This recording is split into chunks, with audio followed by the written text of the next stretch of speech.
শুক্রবার মানেই স্পেশাল কিছু, আর এই স্পেশাল দিনে স্পেশাল আইটেম না হলে কি চলে বলেন? তো সেই জন্য কিন্তু আমি শুক্রবারে আজকে কি কি রান্না করতেছি সেইটা আপনাদের সাথে শেয়ার করব। তো হ্যালো এভরিওয়ান, আসসালামু আলাইকুম। যেখান থেকে আমার ভিডিওটি দেখছেন আশা করি আপনারা অনেক ভালো আছেন। আলহামদুলিল্লাহ, আল্লাহর রহমতে আমি বেশ ভালো আছি। তো আজকে আপনাদের সাথে শেয়ার করতে যাচ্ছি আমি আজকে শুক্রবারের দিন তো স্পেশাল কি রান্না করব। তো সেই চিন্তা করতে করতে আসলে ফাইনালি মাথার মধ্যে আসলো যে আজকে একটু খিচুড়ি রান্না করব। যেহেতু শীতকাল আর ঠান্ডা ঠান্ডা আবহাওয়া, তো এই আবহাওয়ায় কিন্তু খিচুড়িটা খুব মানে জমে যাবে। তো বিশেষ করে বৃষ্টির দিনে কিন্তু খিচুড়ি খাওয়ার মজাই আলাদা, বাট শীতের দিনেও কিন্তু খিচুড়ি খেতে মজা। তো অনেক দিন ধরে খিচুড়ি খাওয়া হচ্ছে না, যেহেতু বৃষ্টিপাত হচ্ছে না, সেই জন্য কিন্তু চিন্তা করলাম আজকেও শুক্রবার, আর শুক্রবারে কী রান্না করা যায়। তো সেই চিন্তা থেকেই আসলে খিচুড়িটা রান্না করা।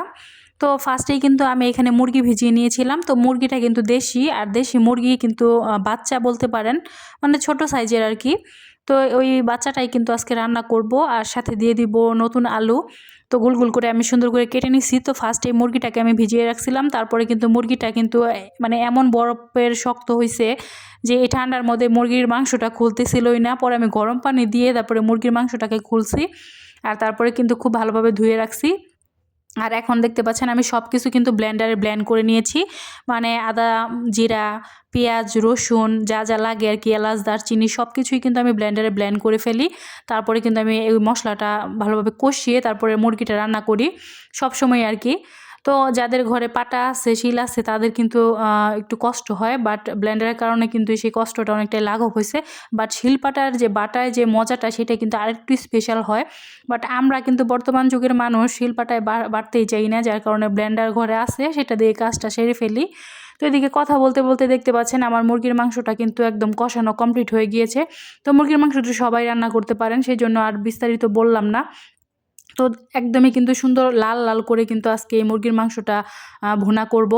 মানে একটু একটু হালকা ঝোল রাখবো আর কি, যেহেতু খিচুড়ি মানে ঝরঝরা খিচুড়ি। তো ঝরঝরা খিচুড়ির সাথে কিন্তু যদি আমি একদম ভুনা ভুনা করে ফেলি তাহলে কিন্তু ততটা ভালো লাগবে না, যার কারণে একটু হালকা মানে ঝোল ঝোল রাখবো আর কি, মানে মাখো মাখো টাইপের আর কি। তো এদিকে কিন্তু মুরগির মাংসটা খুব ভালোভাবে কষানো কমপ্লিট হয়ে গিয়েছে। তো এখন পরিমাণ মতো পানি দিয়ে দিলাম, আর এখন কিন্তু খুব অল্প সময়ের মধ্যে মুরগির মাংসটা রান্না হয়ে যাবে।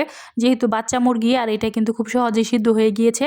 দেশি মুরগি কিন্তু খেতেই মজাই আলাদা, আর দেশি মুরগি কিন্তু মানে খেলে ভালোই লাগে।